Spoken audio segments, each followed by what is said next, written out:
أعوذ بالله من الشيطان الرجيم. بسم الله الرحمن الرحيم. هو الذي جعل لكم الأرض ذلولا فامشوا في مناكبها وكلوا من رزقه وإليه النشور. أأمنتم من في السماء أن يخسف بكم الأرض فإذا هي تمور أم أمنتم من في السماء أن يرسل عليكم حاصبا فستعلمون كيف نذير. ولقد كذب الذين من قبلهم فكيف كان نكير. أولم يروا إلى الطير فوقهم صافات ويقبضن ما يمسكهن إلا الرحمن إنه بكل شيء بصير. أمن هذا الذي هو جند لكم ينصركم من دون الرحمن إن الكافرون إلا في غرور. بسم اللہ الرحمن الرحیم. سورۃ الملک کی پہلی 11 آیات جو ہیں ان کا ترجمہ ہم نے گزشتہ دروس میں کیا تھا. آگے 11ویں آیت، ان الذین یخشون ربہم، بے شک وہ لوگ جو اپنے رب سے ڈرتے ہیں، بالغیب، بن دیکھے، لہم مغفرۃ و اجر کبیر، ان کے لیے مغفرت ہے اور بڑا اجر ہے. تو رب کا خوف بن دیکھے، اسی کو ایمان بالغیب بھی کہا گیا کہ بغیر دیکھے ایمان لینا. قرآن پاک کے شروع میں ہے، سورہ البقرہ کے شروع میں، الف لام میم ذالک الکتاب لا ریب فیہ، یہ کتاب ہے جس میں کوئی شک نہیں، ھدی للمتقین، متقین کے لیے ہدایت ہے، الذین یؤمنون بالغیب، جو غیب پر ایمان رکھتے ہیں، بن دیکھے ایمان رکھتے ہیں. یعنی ہم نے اللہ تبارک و تعالیٰ کو نہیں دیکھا ہے، لیکن اللہ تبارک و تعالیٰ پر ایمان رکھتے ہیں کہ اللہ تعالیٰ ہے، اس کی ذات، اس کی صفات کو مانتے ہیں. اس کو ایمان بالغیب کہتے ہیں. یہاں فرمایا کہ یخشون ربہم بالغیب، رب سے ڈرتے ہیں بن دیکھے. یعنی دیکھ کر تو سبھی مان جائیں گے، لیکن وہ ماننا کارآمد نہیں ہوگا. جیسا کہ دیکھیے، اس کو یوں بھی سمجھ سکتے ہیں کہ پچھلی آیات میں یہ فرمایا کہ جب جہنم میں کفار کو ڈالا جائے گا، دور سے اس کی چنگاڑ شور سنیں گے، تو جب وہاں ڈالے جائیں گے تو فرشتے جو ہیں داروغے ان سے پوچھیں گے کیا تمہارے پاس کوئی ڈرانے والا، سمجھانے والا نہیں آیا، تمہیں نصیحت کرنے والا نہیں آیا؟ وہ کہیں گے کیوں نہیں آئے ہمارے پاس ڈرانے والے، لیکن ہم نے انہیں جھٹلایا اور کہا کہ اللہ نے کچھ نازل نہیں کیا ہے، تم کھلی گمراہی میں پڑے ہوئے ہو. اس وقت وہ کہیں گے لو کننا نسمع او ناقل ما کننا فی اصحاب السعیر، اگر ہم سنتے اور سمجھ سے کام لیتے تو جہنمی نہ ہوتے. فاعترفوا بذنبہم، اپنے گناہ کا، اپنی کوتاہی کا، اپنی تقصیر کا وہ اعتراف کر لیں گے، لیکن وہ اعتراف کرنا جو ہے وہ فائدہ مند نہیں ہوگا. اس وقت اس کا ان کو کوئی فائدہ نہیں ہوگا. دنیا میں ہے بن دیکھے کہ اللہ رسول کا فرمان ہے کہ دنیا یہی سب کچھ نہیں ہے، یہاں سے جانے کے بعد قبر میں بھی اس دنیا میں جو کچھ انسان کرے گا اس پہ آگے پھر اسی کے اعتبار سے قبر میں بھی سلوک ہوگا اور میدان محشر میں پیشی ہوگی رب کی بارگاہ میں، اور دنیا کے اعمال کے مطابق، عقائد کے مطابق وہاں پہ فیصلے ہوں گے۔ تو یہ چیزیں ہم نے اللہ رسول کے فرمان سے سنی ہیں اور ان پہ ہم یقین رکھتے ہیں، یقین کامل ہے کہ یہ سچ ہے۔ تو یہ چیز ہی کارآمد ہے۔ اس وقت کا ماننا، یا موت کے وقت جب فرشتے دیکھیں گے تو فرشتوں کو دیکھ کر سبھی مان جائیں گے، لیکن وہ ماننا جو ہے وہ کارآمد نہیں ہوگا، اس کا کوئی فائدہ نہیں ہوگا۔ اب کا ماننا یہ فائدہ مند ہے۔ تو اس لیے فرمایا کہ اس وقت کا ان کا اعتراف کر لینا، مان لینا، اس کا فائدہ نہیں ہے۔ ان الذین یخشون ربہم بالغیب، جو بن دیکھے رب سے ڈرتے ہیں، لہم مغفرۃ و اجر کبیر، ان کے لیے مغفرت اور اجر کبیر ہے۔ یعنی اگر ان سے انسان ہونے کے ناطے کوئی کوتاہی ہو جاتی ہے تو جب صدقے دل سے رب کی بارگاہ میں معافی مانگیں گے تو رب تبارک و تعالی ان کو بخش دے گا، اور ان کی نیکیوں کا اللہ تبارک و تعالی اپنے فضل و کرم سے بے حساب اجر بھی عطا فرمائے گا۔ تو یہ کن کے لیے ہے؟ الذین یخشون ربہم بالغیب، کہ جو رب سے بن دیکھے ڈرتے ہیں، ان کے لیے مغفرت اور اجر کبیر ہے۔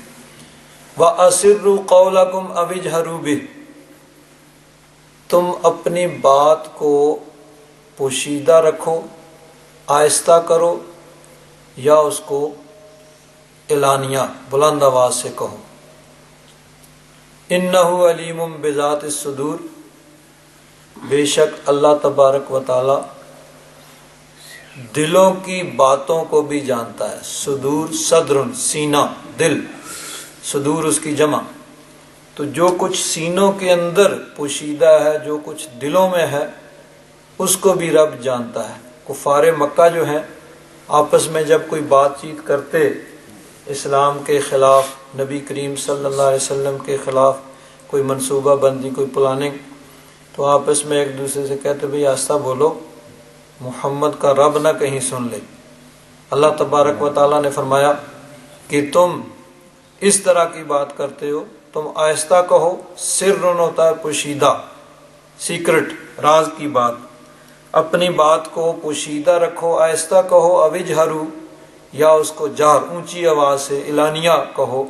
انہ علیم بذات الصدور، بے شک اللہ تبارک و تعالی دلوں کے اندر جو کچھ ہے اس کو بھی جانتا ہے۔ الا یعلم من خلق، کیا جس نے پیدا کیا وہ نہیں جانے گا؟ جس نے تمہیں پیدا کیا تمہارے اعمال کا خالق ہے، ہر چیز کا خالق و مالک ہے، کیا وہ نہیں جانے گا؟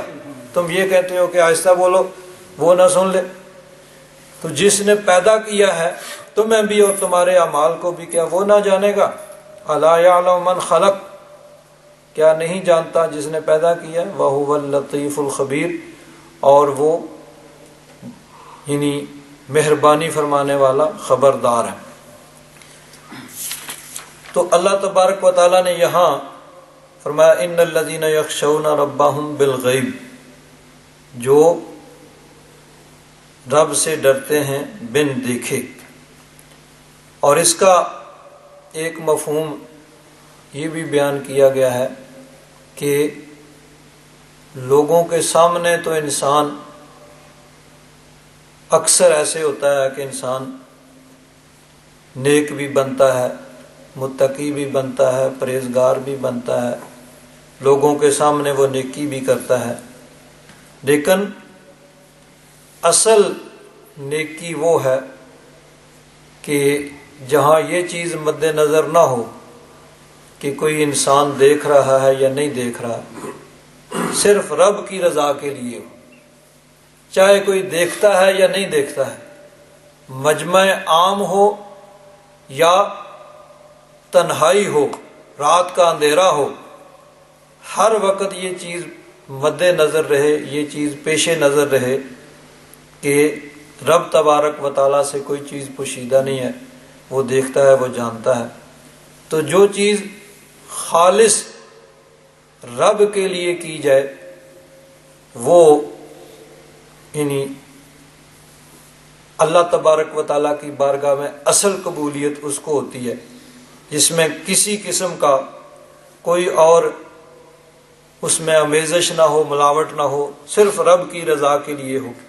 تو جب انسان تنہائی میں اکیلے میں رب سے ڈرتا ہے اور رب کی نافرمانی نہیں کرتا ہے، اس کے لیے اللہ تبارک و تعالیٰ نے فرمایا کہ لہم مغفرۃ و اجر کبیر، ان کے لیے مغفرت اور بڑا اجر ہے۔ اور یہی جو ہے مشکل کام ہے کہ انسان عام طور پر انسان کی فطرت یہ ہے کہ انسان دوسروں سے تعریف کا، مدح کا خواہش مند ہوتا ہے کہ لوگ میری تعریف کریں یا لوگوں میں میری عزت ہو، لوگ ہر اعتبار سے انسان تو جو نیکی کرنے والے ہوتے ہیں ان میں بھی اکثر یہ جذبہ، مطلب نفس و شیطان ہر انسان کے ساتھ وہ یہ پیدا کر دیتا ہے وہ لوگ کہیں بڑا نیک ہے جی، تو اس نیت سے نیکی کی جاتی ہے۔ اصل نیکی وہ ہوتی ہے کہ جو خالص رب کے لیے کی جائے، یعنی جس میں جتنی زیادہ مشقت ہو، جو کام جتنی زیادہ مشقت کا طلبگار ہے اتنا ہی اس میں اجر بھی زیادہ ہوگا۔ چنانچہ دیکھیے ایک حدیث پاک میں آتا ہے، نبی کریم صلی اللہ علیہ وسلم نے ارشاد فرمایا کہ بروز قیامت جب کہ رب کے عرش کے علاوہ اور کوئی سایہ نہیں ہوگا، تو میدان قیامت کے اندر 7 قسم کے لوگ ایسے ہوں گے جن کو رب کے عرش کے سائے میں جگہ دی جائے گی۔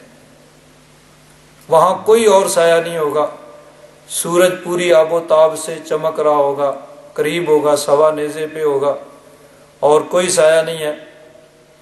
تو کچھ لوگ ایسے ہوں گے جن کو رب کے عرش کے سائے کے نیچے جگہ دی جائے گی، اور وہ کون سے ہیں؟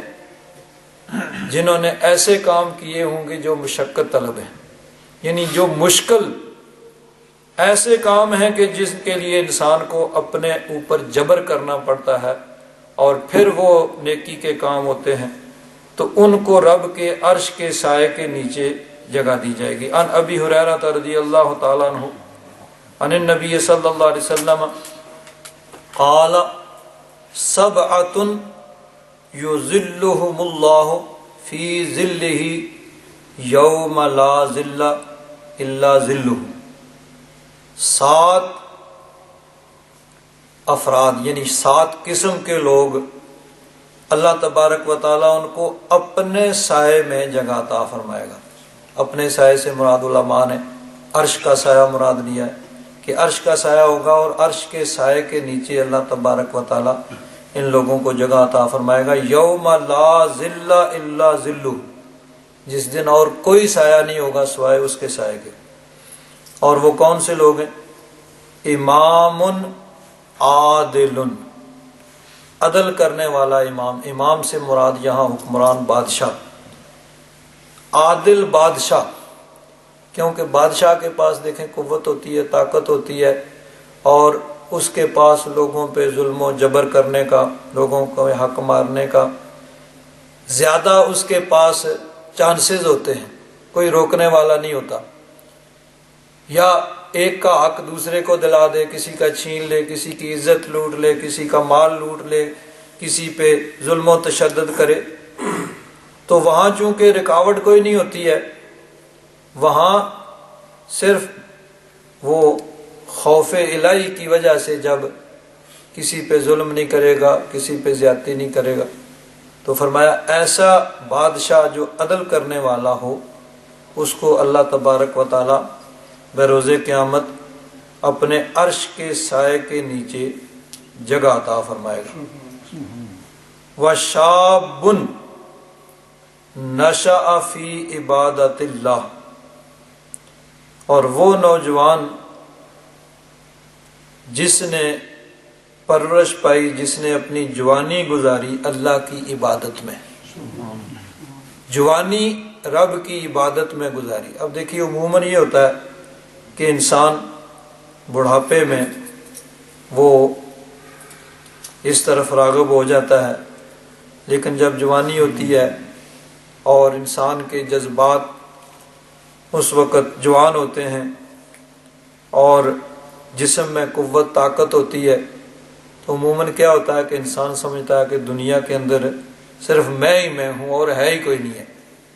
اپنے بازوؤں پہ، اپنی قوت پہ، اپنی طاقت پہ، اپنی سوچ پہ اس کو ناز ہوتا ہے، تو اس وقت نیکی کی طرف رغبت کم ہوتی ہے۔ تو فرمایا کہ چونکہ یہ مشکل کام ہے تو جتنا مشکل ہے العطایا علی قدر البلایا، کہ انعام یا اجر بھی اسی اعتبار سے ہوگا جتنا مشکل کام کوئی کرے گا۔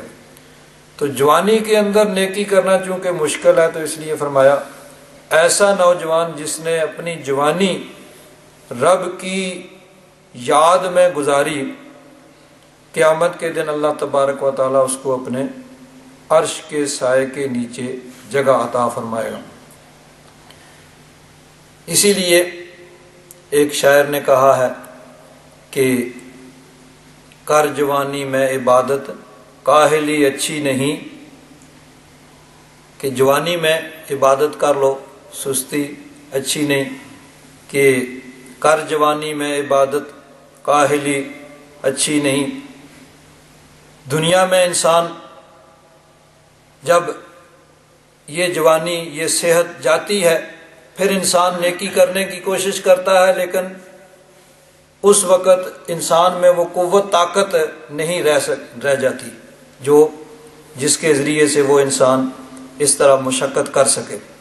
تو جوانی کے اندر عبادت ریاضت چونکہ مشکل ہے، تو جتنا مشکل ہے اتنا اللہ تبارک و تعالیٰ اجر بھی پھر اس کا زیادہ عطا فرمائے گا۔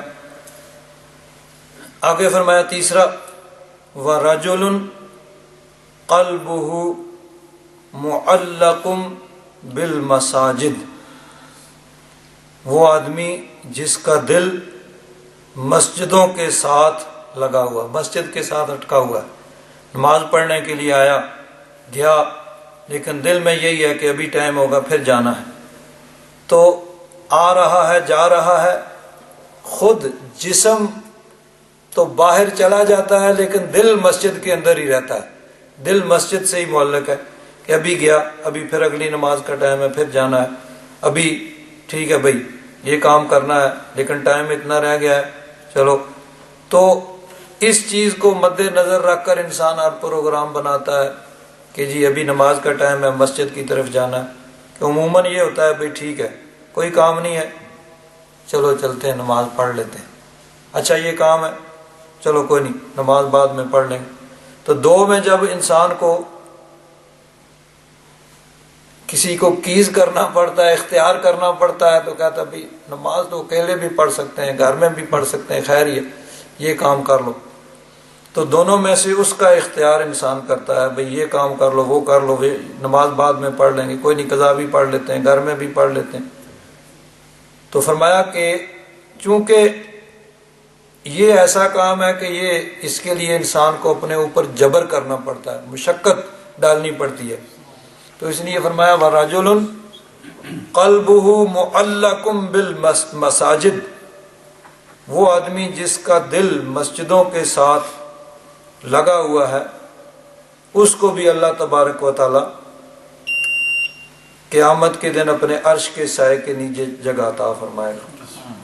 وَرَجُلَانِ تَحَابَّا فِي اللَّهِ اجتمعا علیہ وتفرقا علیہ، دو آدمی ہیں جو صرف رب کی خاطر ایک دوسرے سے محبت کرتے ہیں، یعنی کوئی رشتہ داری نہیں ہے، کوئی اور دنیاوی تعلق نہیں ہے، صرف رب کی رضا کے لیے نیکی تقوی پرہیزگاری کی وجہ سے، یعنی ایک دوسرے سے محبت کرتا ہے بھئی یہ نیک آدمی ہے، اس وجہ سے اس سے دوستی ہے، دوسرا اس سے محبت کرتا ہے بھئی یہ نمازی آدمی ہے، پرہیزگار ہے، تو صرف نیکی تقوی اور پرہیزگاری کی وجہ سے ایک دوسرے سے محبت کرتے ہیں، ایک دوسرے سے دوستی رکھتے ہیں۔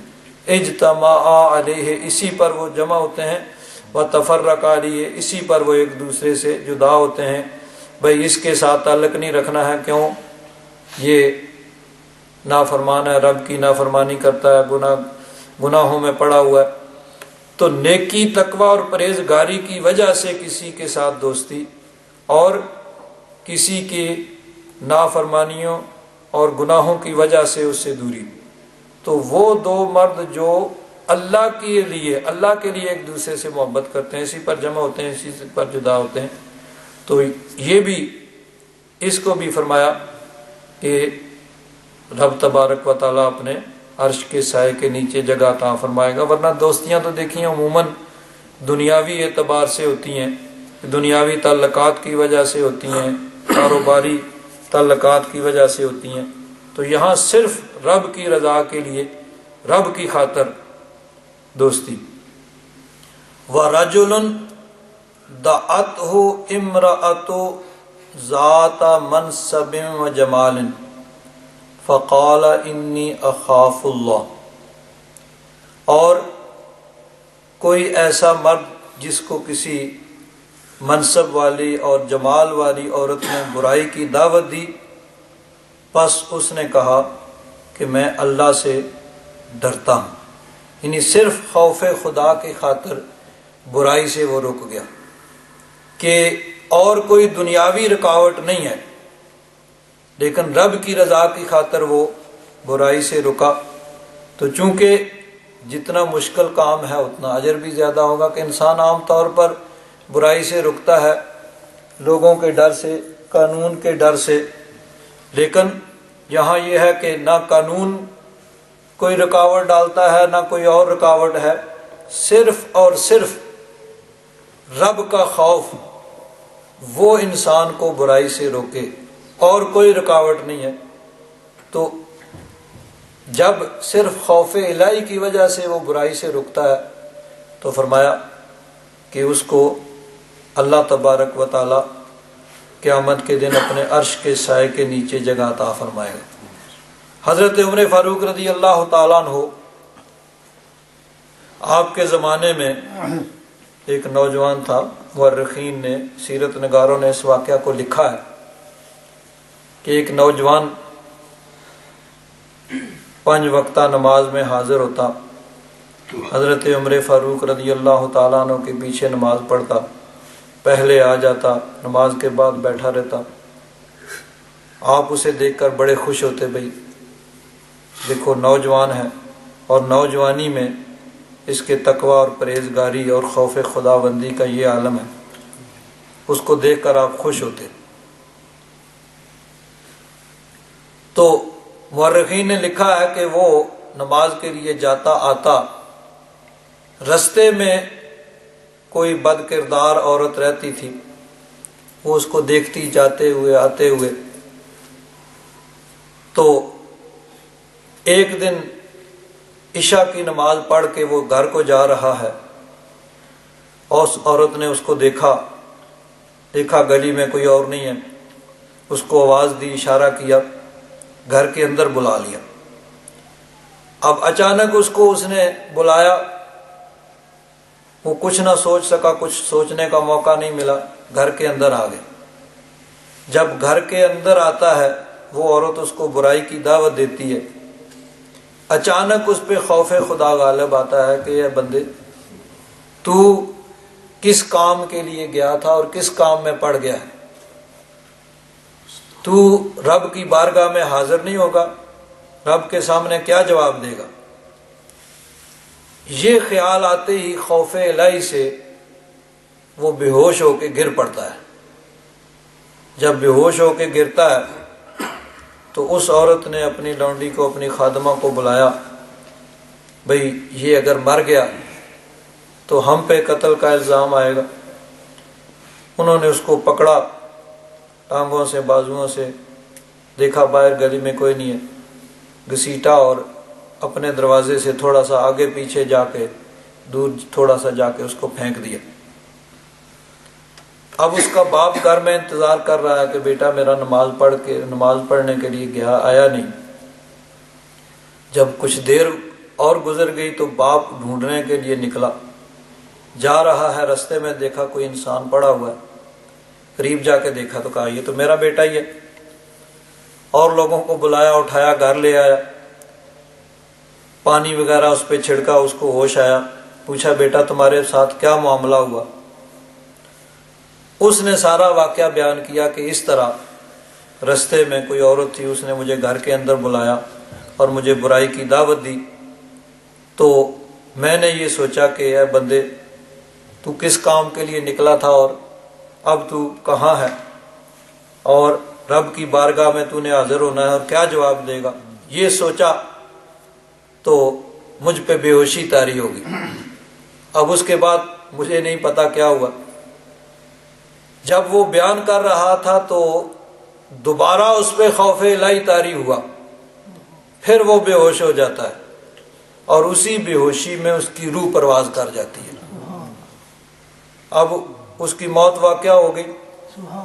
اس کو اس کے باپ نے اور دوسرے لوگوں نے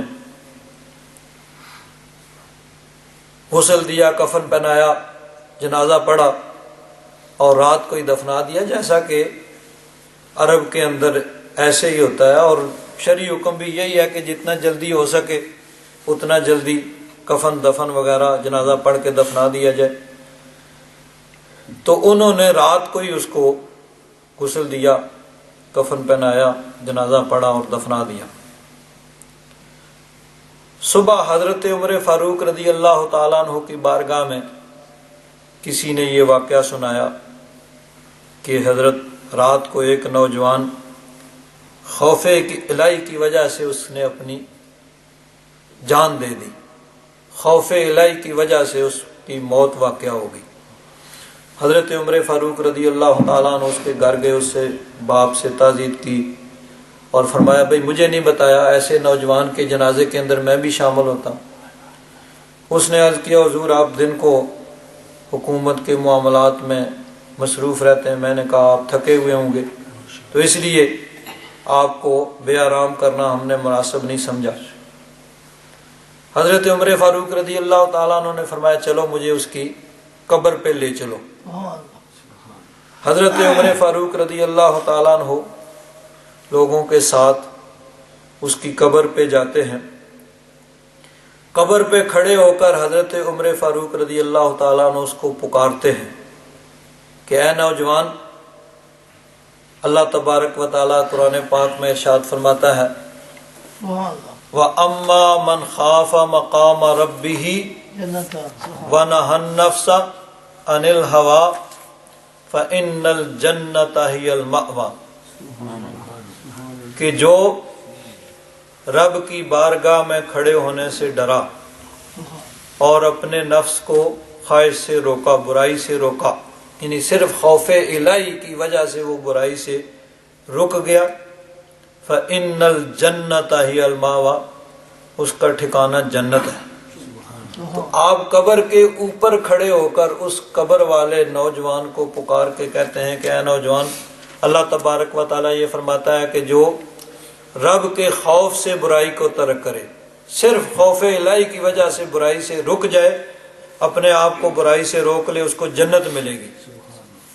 تو کیا رب کے اس وعدے کے مطابق تجھے جنت مل چکی ہے؟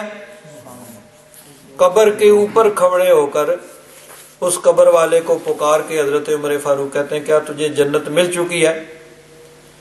تو قبر کے اندر سے اس نوجوان کی آواز آتی ہے، وہ نوجوان کہتا ہے امیر المومنین، اللہ تبارک و تعالیٰ نے یہ بھی فرمایا ہے وَأَمَّا مَنْ خَافَ مَقَامَ رَبِّهِ وَنَهَى النَّفْسَ عَنِ الْهَوَىٰ فَإِنَّ الْجَنَّةَ هِيَ الْمَأْوَىٰ، کہ جو رب کے خوف سے برائی سے رکے اس کو جنت ملے گی۔ لیکن اس کے ساتھ ساتھ اللہ تعالیٰ نے قرآن پاک میں یہ بھی فرمایا وَلِمَنْ خَافَ مَقَامَ رَبِّهِ جَنَّتَانِ، کہ جو رب کی بارگاہ میں کھڑے ہونے سے ڈرا، یعنی اس خوف سے برائی نہیں کی کہ میں نے رب کی بارگاہ میں پیش ہونا ہے اور جواب دینا ہے، تو رب کی بارگاہ میں کیا جواب دوں گا؟ تو جو رب کی بارگاہ میں کھڑے ہونے سے ڈرا اس کے لیے 2 جنتیں ہیں۔ تو اس نے عرض کیا اے امیر المومنین، اللہ تعالیٰ نے مجھے اپنے وعدے کے مطابق 1 نہیں 2 جنتیں عطا فرمائی۔ تو چونکہ جتنا مشکل کام ہوتا ہے اتنا ہی اس کا پھر اجر بھی زیادہ ہوتا ہے۔ تو فرمایا کہ رجل دعته امرأة ذات منصب و جمال فقال انی اخاف اللہ، کہ کسی نوجوان کو کسی عورت نے برائی کی دعوت دی اور وہ منصب والی جمال والی عورت ہے اور وہ صرف کہتا ہے میں اللہ سے ڈرتا ہوں، خوف الہی کی وجہ سے برائی سے روکا، یعنی کوئی اور رکاوٹ نہیں ہے، صرف خوف الہی ہے۔ جس طرح دیکھیے جس معاشرے کے اندر ہم رہ رہے ہیں، اس معاشرے میں یہی ہے کہ جو برائی سے بچے گا وہ صرف اور صرف رب کے خوف سے بچے گا، رب کے ڈر سے بچے گا، اللہ تبارک و تعالیٰ کا خوف دل کے اندر ہوگا تب، ورنہ تو نہ معاشرہ برائی کو برا سمجھتا ہے، نہ قانون کوئی رکاوٹ ڈالتا ہے۔ تو فرمایا جو صرف خوف الہی کی وجہ سے برائی سے رک گیا اور کوئی رکاوٹ نہیں ہے، تو اللہ تبارک و تعالیٰ ایسے انسان کو بھی قیامت کے دن اپنے عرش کے سائے کے نیچے جگہ عطا فرمائے گا۔ وَرَجُلٌ تَصَدَّقَ بِصَدَقَةٍ، چھٹا کون سا انسان ہوگا یا کس طرح کے لوگ جن کو عرش کے سائے کے نیچے جگہ ملے گی؟ ایسا آدمی تصدق بصدقۃ، اس نے صدقہ کیا، فأخفاها، لیکن اس صدقے کو اس نے خفیہ رکھا، پوشیدہ رکھا، حتی لا تعلم شمالہ ما تنفق یمینہ، حتیٰ کہ اس کا بایاں ہاتھ بھی نہیں جانتا کہ دائیں ہاتھ نے کیا خرچ کیا ہے۔ یعنی صدقہ کیا، اور عموماً صدقہ کیا جاتا ہے، اعلان کیا جاتا ہے، یا جس پر صدقہ کیا جاتا ہے بعض اوقات ایسے بھی ہوتا ہے کہ اس طرح اعلان ہوتا ہے کہ اس کی یعنی عزت نفس مجروح ہو جائے۔ بعض صورتیں ایسی بھی ہوتی ہیں جہاں پہ اعلانیہ صدقہ کرنے کا فائدہ ہوتا ہے، مقصد صرف یہ ہو کہ ترغیب ہو، لوگ دوسروں کے دل میں بھی شوق پیدا ہو، دیکھ کر دوسرے بھی اس میں حصہ لیں، لیکن عام طور پر اس کے اندر اخفاء، پوشیدگی یہی جو ہے بہتر ہے۔ تو فرمایا کہ کسی نے اس طرح صدقہ کیا کہ اتنا اس کو خفیہ رکھا، یعنی یہ ایک محاورے کے طور پر ہے کہ بایاں ہاتھ نہیں جانتا کہ دائیں نے کیا خرچ کیا ہے، یعنی کسی کو بتایا نہیں، صرف رب کی رضا کے لیے۔ اور یہ انسان کے اپنے نفس کے بڑا خلاف ہے۔ نفس جو ہے انسان کا، وہ چاہتا ہے کہ اس کی شہرت ہو، اس کے لوگوں کے اندر اس کی سخاوت کا چرچا ہو، لوگوں کو پتہ چلے کہ میں نے یہ خرچ کیا ہے، میں نے یہ کیا ہے، میں نے فلاں جگہ دیا ہے، فلاں کام میں نے کیا ہے۔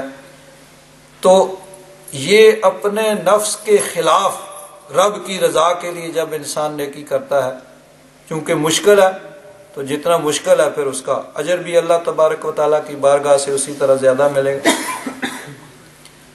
وَرَجُلٌ ذَكَرَ اللَّهَ خَالِيًا فَفَاضَتْ عَيْنَاهُ، اور فرمایا ساتواں انسان کون سا، یعنی کس طرح کے انسان، کہ ایک آدمی رب کا ذکر کرتا ہے خالیاً، اکیلے، تنہائی میں، ففاضت عیناہ، اور اس کی آنکھوں سے آنسو جاری ہو جاتے ہیں۔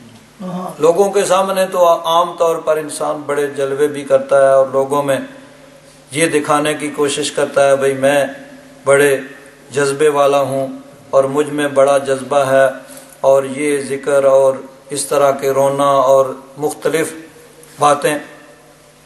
اب دل کی حال تو حقیقت تو اللہ تبارک و تعالیٰ ہی جانتا ہے، کسی کے بارے میں بدگمانی نہیں کرنی چاہیے، لیکن عموماً وہ ظاہر داری اور دکھلاوا ہی ہوتا ہے۔ اصل چیز یہ ہے کہ انسان اکیلا ہو، رات کی تنہائی ہو، کوئی دیکھنے والا نہ ہو، تو وہاں صرف اور صرف خوف الہی کی وجہ سے آنکھوں سے جاری ہے۔ انسان اپنے گناہوں کو یاد کرے، اپنی کوتاہیوں کو یاد کرے، اپنی لغزشوں کو یاد کرے کہ میں نے رب کی نافرمانی کی، مجھ سے یہ گناہ ہوا، مجھ سے یہ کوتاہی ہوئی، مجھ سے یہ قصور ہوا، میں رب کی عبادت نہیں کر سکا۔ تو اپنے گناہوں کو یاد کر کے تنہائی کے اندر جب اس کی آنکھوں سے آنسو بہتے ہیں تو یہ اصل چیز ہے جو رب کے خوف کی وجہ سے ہے۔ تو فرمایا ایسا انسان کہ جو تنہائی میں رب کو یاد کرتا ہے اور اس کی آنکھوں سے آنسو جاری ہو جاتے ہیں، اس میں کوئی اور چیز یہ اس کا دخل نہیں ہے، صرف اور صرف وہ رب کے لیے وہ کر رہا۔ تو فرمایا اس کو بھی قیامت کے دن اللہ تبارک و تعالی اپنے عرش کے سائے کے نیچے جگہ عطا فرمائے گا۔ تو چونکہ یہ مشکل کام ہے، تو جتنے مشکل کام ہیں اس کے اعتبار سے پھر اللہ تبارک و تعالیٰ اس کا اجر بھی اسی طرح عطا فرمائے گا کہ فرمایا کہ قیامت کے دن جب کوئی سایہ نہیں ہوگا تو اللہ تبارک و تعالیٰ ان کو اپنے عرش کے سائے کے نیچے جگہ عطا فرمائے گا۔ تو اصل چیز یہی ہے کہ انسان رب کی رضا کے لیے کرے، اور نیکی بھی وہی ہے جو خالص رب کی رضا کے لیے کیا جائے، جس میں کوئی ریاکاری، کوئی دکھلاوا، کوئی کسی انسان سے تعریف کروانا مقصود نہ ہو، کسی پہ اپنی نیکی کی دھاک بٹھانا مقصود نہ ہو، صرف اور صرف رب کے لیے کیا جائے تو وہ رب تبارک و تعالیٰ کی بارگاہ میں مقبول ہوتی ہے۔ اور چاہے بظاہر وہ معمولی سا کام ہو، کبھی کبھی اللہ تبارک و تعالیٰ کی بارگاہ میں ایک چھوٹی سی نیکی بھی قبول ہو جائے تو رب تبارک و تعالیٰ کا کرم ہو جاتا ہے اور بخشش ہو جاتی ہے۔ جیسا کہ احادیث مبارکہ میں ہے کہ ایک عورت جا رہی ہے، اس کا کردار اچھا نہیں تھا، یعنی کوئی نیک متقی پرہیزگار عورت نہیں تھی، جا رہی ہے، رستے میں ایک کنواں ہے جس سے یعنی ایسا کنواں ہے کہ چشمے کی طرح کہ اتر کے اس میں سے پانی انسان پی لیتا ہے، وہ اتر کے اپنا پانی پی لیتی ہے، جانے لگتی ہے، دیکھتی ہے کہ ایک کتا ہے کہ وہ پیاس سے مٹی چاٹ رہا ہے۔ اب وہ اس طرح وہاں اتر کے پانی نہیں پی سکتا ہے جس طرح انسان وہاں اتر کے پی سکتا تھا۔ تو اس نے سوچا کہ یہ بھی ایک جاندار چیز ہے، جس طرح مجھے پیاس لگی ہوئی تھی اس طرح اس کو بھی پیاس لگی ہوئی ہے۔ تو اب اور چیز تو اس کے پاس کوئی تھی نہیں، موزہ تھا، چمڑے کے جو ہوتے ہیں جرابوں کی جگہ پہنے جاتے ہیں، اس نے اپنا موزہ اتارا، اس کو پانی سے بھرا اور بھر کے آ کے اس کتے کے منہ پہ ڈالا۔ اس کتے نے پانی پیا، اس کی جان میں جان آ گئی، وہ بھاگ گیا۔ حضور فرماتے ہیں اس نیکی کی وجہ سے اللہ تبارک و تعالیٰ نے اس کی بخشش کر دی، اس ایک نیکی کی وجہ سے۔ صحابہ کرام نے عرض کیا یا رسول اللہ کیا جانوروں کے ساتھ بھی بھلائی کرنے سے یعنی نیکی ملتی ہے اور جنت؟ تو حضور نے فرمایا ان کے سینے میں بھی تو دل ہے نا، وہ بھی تو جاندار ہیں، ہر جاندار کے ساتھ بھلائی کرنے سے ثواب ملتا ہے، رب کی رضا حاصل ہوتی ہے۔ تو بظاہر چاہے معمولی سا ہی کام ہو، لیکن جب نیت درست ہوگی تو اس چھوٹے سے کام کا بھی فائدہ ہوگا، اور اگر نیت درست نہیں ہے تو بظاہر کتنا ہی اچھا کام ہو اس کا پھر کوئی فائدہ نہیں ہوتا۔ چنانچہ دیکھیے حدیث پاک میں آتا ہے کہ قیامت کے دن سب سے پہلے 3 قسم کے انسان اللہ تبارک و تعالیٰ کی بارگاہ میں پیش ہوں گے۔ ان اول الناس یقضی یوم القیامت علیہ رجل استشہد، قیامت کے دن سب سے پہلے جس کا فیصلہ ہوگا نا وہ ایسا انسان ہوگا جو میدان جنگ میں کافروں سے لڑتا ہوا جس نے اپنی جان دے دی۔ فاوتی بہ فعرفہ نعمہ، رب کی بارگاہ میں اس کو پیش کیا جائے گا اللہ تبارک و تعالی، اپنی نعمتیں اس کو یاد کلائے گا، میں نے تجھے یہ نعمت دی، تو وہ سب کو مانے گا۔ اللہ تعالیٰ فرمائے گا تو نے کیا کیا؟ قال قاتلت فیک حتی استشہدت، وہ عرض کرے گا یا رب ذوالجلال تیری راہ میں لڑا یہاں تک کہ مجھے شہید کر دیا گیا۔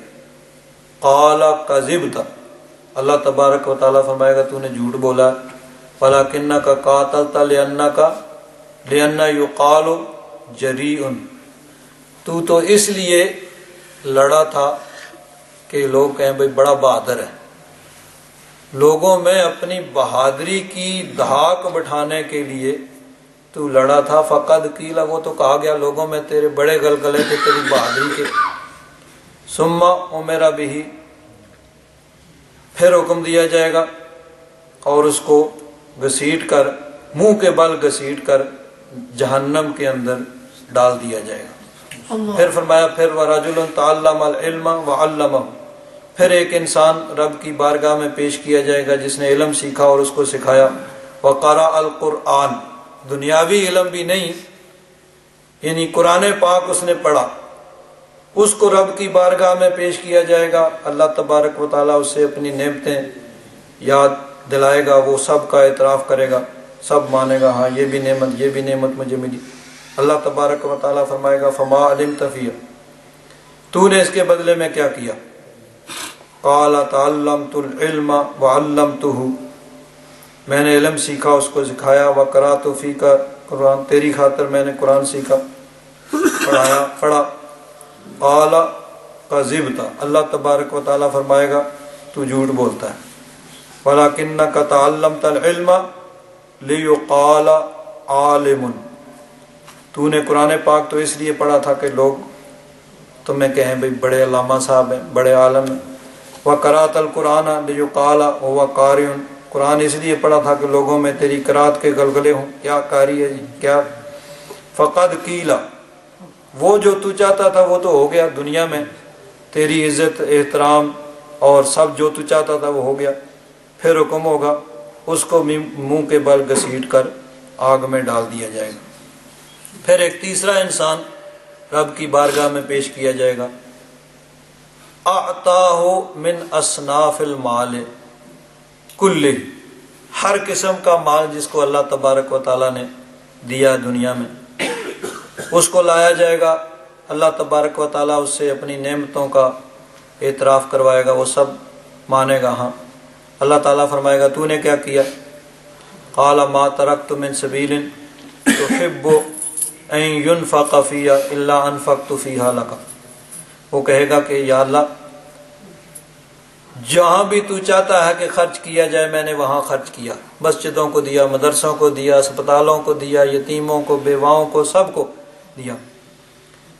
اللہ تعالیٰ فرمائے گا کذبت، تو نے جھوٹ بولا ہے۔ ولکنک فعلت لیقال هو جواد، تو نے تو اس لیے خرچ کیا تھا کہ لوگ کہیں بھئی بڑا سخی ہے، لوگوں میں تیری سخاوت کے غلغلے ہوں، شہرا ہو، چرچا ہو، اور وہ تو کہہ دیا گیا، لوگوں میں تیری سخاوت کے بڑا چرچا تھا، لوگ تجھے بڑا سخی سمجھتے تھے، تو جو تو چاہتا تھا وہ تو ہو گیا دنیا میں۔ پھر اس کو حکم ہوگا تو اس کو منہ کے بل گھسیٹ کر جہنم میں ڈال دیا جائے گا۔ تو اب ان تین کاموں سے بظاہر کوئی اور اچھا کام نہیں ہو سکتا، یعنی سب سے اچھے تین کام جو ہیں وہ یہ ہو سکتے ہیں، لیکن چونکہ نیت درست نہیں ہے تو بظاہر سب سے اچھے کام جو ہیں وہ بھی فائدہ مند نہیں ہوں گے اور وہاں پہ کوئی ان کا فائدہ نہیں ہوگا۔ تو اب باقی تو سب اس سے پیچھے رہ جاتے ہیں نا۔ سب سے اچھے کام جو ہو سکتے ہیں وہ تین کام ہیں۔ تو اللہ تبارک و تعالیٰ کی بارگاہ میں سب سے پہلے ہی ایسے لوگوں کو پیش کیا جائے گا لیکن جنہوں نے کیے تو یہ اچھے کام ہوں گے لیکن نیت درست نہیں ہوگی، ریاکاری، دکھلاوا، لوگوں میں اپنی عزت اور شہرت مقصود ہوگا۔ اللہ تعالیٰ فرمائے گا وہ تو ہوگا جو دنیا میں تو چاہتا تھا وہ تو دنیا میں ہو گیا، اب میرے لیے تو نے کیا کیا ہے۔ تو ان کو جہنم میں ڈالا جائے گا۔ تو جب نیت درست ہو تو معمولی سا کام جو ہے وہ بھی فائدہ مند ہوگا، اگر نیت درست نہیں ہے تو بظاہر بڑا اچھا کام جو ہے وہ بھی فائدہ مند نہیں ہوگا۔ تو اللہ تبارک و تعالیٰ نے فرمایا کہ ان الذین یخشون ربہم بالغیب، کہ بالغیب بن دیکھے، یعنی کسی اور کے لیے نہیں، صرف میری رضا کے لیے وہ کرتے ہیں۔ تو جب رب کی رضا صرف مقصود ہو تو فرمایا لہم مغفرۃ و اجر کبیر، ان کے لیے مغفرت بھی ہے اور اجر کبیر بھی ہے۔ حضرت پیر کرم شاہ صاحب رحمۃ اللہ تعالی علیہ اس آیت کی تفسیر کے اندر فرماتے ہیں، پہلے جو ہے نا کہ کفار کا بیان ہے کہ جب فرشتے ان سے پوچھیں گے تو وہ اعتراف کریں گے کہ ہاں ہمیں سمجھایا گیا، نصیحت کی گئی، لیکن ہم نے ہی نہیں مانا، الٹا ان پہ الزام تراشیاں، انہیں کہا کہ اللہ نے کچھ نازل نہیں کیا ہے، تم گمراہی میں پڑے ہو، اور اپنی کوتاہی کا اعتراف کریں گے کہ اگر سنتے اور سمجھداری سے کام لیتے تو ہم جہنمی نہ ہوتے۔ فاعترفوا بذنبہم، اپنے گناہوں کا بھی اعتراف کریں گے، لیکن وہ اعتراف کرنا کوئی فائدہ مند نہیں ہوگا۔ تو حضرت پیر کرم شاہ صاحب رحمۃ اللہ تعالیٰ علیہ فرماتے ہیں بد نصیبوں اور ازلی محروموں کے عبرت ناک احوال بیان ہو چکے، اس آیت میں سعادت مند اور خوش نصیب بندوں کا فرحت انگیز اور حوصلہ بخش ذکر فرمایا جا رہا ہے۔ یہاں ان کی ایک خاص صفت بیان کی کہ یہ لوگ اپنے رب کو دیکھے بغیر اس سے ہر حالت میں لرزہ براندام رہتے ہیں، مجمع عام ہو یا کنج عزلت، یعنی کسی تنہائی کے کونے میں بیٹھے ہوئے ہوں، ان کا کوئی ذاتی معاملہ ہو یا اجتماعی مسئلہ، ان کا دنیاوی مفاد وابستہ ہو یا ان کی عزت و آبرو کا سوال ہو، ہر حالت میں وہ اپنے رب سے ڈرتے رہتے ہیں۔ کوئی ایسا بول اپنی زبان سے نہیں نکالتے، کوئی قدم اس راہ پر نہیں اٹھاتے جس سے اللہ تعالیٰ کی ناراضگی کا اندیشہ ہو۔ آپ سوچئے جس بندے کے دل میں اپنے رب کا خوف اس حد تک گھر کر چکا ہو، وہ کسی کی عزت و آبرو جان و مال پر دست درازی کر سکتا ہے؟ کیا جبر و ظلم کا صدور اس سے ممکن ہے؟ کیا یعنی وہ کسی پہ ظلم کر سکتا ہے جس کے دل میں اس طرح خوف خدا ہو؟ ہرگز نہیں۔ انسان کی اصلاح اور تربیت کا مؤثر طریقہ جو قرآن کریم نے اختیار کیا ہے وہ یہی ہے کہ بندے کے دل میں اس کے خالق و مالک کی خشیت پیدا کر دی جائے، اس کے شعور میں یہ چراغ روشن ہو جائے تو اس کے عمل کی دنیا میں کوئی تاریک گوشہ باقی ہی نہیں رہتا جس میں چھپ کر وہ کوئی گناہ کر سکے۔ وہ چاہے بھی تو گناہ نہیں کر سکتا۔ آپ اللہ تعالیٰ کے کسی بندے میں اس کا خوف پیدا کر دیں، پھر بے شک اسے آزاد چھوڑ دیں، اور یقین رکھیں کہ اس کی ساری قوتیں، اس کی سارے وسائل، اس کی جملہ صلاحیتیں خیر کو فروغ دینے اور شر کا قلع کما کرنے کے لیے ہی وقف رہیں گی۔ یعنی جب خوف خدا دل میں ہوگا تو پھر اس کی ساری صلاحیتیں بھلائی کو ترقی دینے اور شر کو، برائی کو روکنے میں ہی صرف ہوں گی۔ اس کے اثر و نفوذ کا حلقہ جتنا وسیع ہوگا اتنا ہی لوگوں کو اطمینان، مسرت و خوشحالی میں اضافہ ہوگا، جتنا ہی وہ طاقتور ہوگا باطل کو اتنی ہی فیصلہ کن شکست دے گا۔ یعنی اس کی قوت اور طاقت حق کی بلندی اور باطل کی شکست میں صرف ہوگی۔ اسی لیے اللہ تبارک و تعالیٰ کے حبیب اور برگزیدہ بندے اور اس کی ساری کائنات کے محبوب آقا علیہ السلام نے ارشاد فرمایا رأس الحکمت مخافت اللہ، اللہ تعالیٰ کا خوف حکمت و دانائی کا سرچشمہ ہے، کہ اسی سے حکمت اور دانائی حاصل ہوتی ہے کہ دل کے اندر رب کا خوف پیدا ہو۔ آگے ایک بڑی اہم بات اور فرماتے ہیں فلسفی بھی مغز ماری کرتا ہے کہ لوگوں کو محاسن اخلاق کا گرویدہ بنایا جائے اور حق کی بالا دستی قائم کرے، لیکن اس کی مصلحت بھی عقل اور مفاد پرست ذہن خود محاسن اخلاق سے بے بہرا اور حق سے کوسوں دور ہے۔ یعنی وہ صرف دوسروں کی اصلاح کرنا چاہتا ہے کہ دوسرے ٹھیک ہو جائیں، خود وہ اس سے دور ہے۔ اس کی مصلحت بھی عقل اور مفاد پرست ذہن خود محاسن اخلاق سے بے بہرا اور حق سے کوسوں دور ہے۔ وہ دوسروں کی رہنمائی کیسے کر سکتا ہے؟ جو نظریات ہر لحظہ بدلتے رہتے ہیں ان میں اتنی سکت کہاں کہ ذاتی اغراض اور عیش و عشرت کی ہوس کا مقابلہ کر سکیں۔ انسانی معاشرے کی اصلاح کے لیے فقط قانون پر ہی بھروسہ نہیں کیا جا سکتا، یعنی صرف قانون کے ذریعے اس انسانی معاشرے کو درست نہیں کیا جا سکتا۔ ایک تو قانون ساز انسان ہے، یعنی دنیا میں قانون انسان بناتا ہے، غلطی کر سکتے ہیں، اس کو ہر وقت بدلا جا سکتا ہے، اس کو نافذ کرنے والے اس کے نفاذ میں غافل ہو سکتے ہیں، انہیں فریب دیا جا سکتا ہے، انہیں مرعوب کیا جا سکتا ہے۔ اصلاح احوال کے لیے ان پر کلی اعتماد بھی کوئی عقل مندی نہیں۔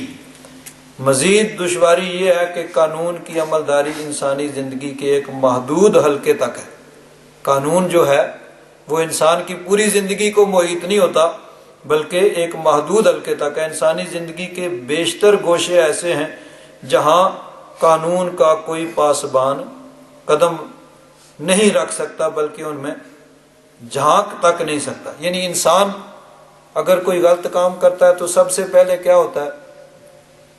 دل و دماغ کے اندر ایک انسان خیال آتا ہے، ایک منصوبہ بنتا ہے۔ اب دل اور دماغ پہ تو کوئی قانون لاگو نہیں ہو سکتا، عملی جامہ تو اس کو بعد میں پہناتا ہے۔ تو انسان بہت سے کام ایسے ہیں جہاں کوئی قانون انسان اس برائی سے نہیں روک سکتا۔ انسانی یعنی یہ قانون دنیا کا جو ہے یہ تو انسان کی آدھی زندگی اس پہ لاگو ہو سکتا ہے، آدھی سے زیادہ تو وہ خود جو ہے اس پہ کوئی قانون لاگو نہیں ہو سکتا۔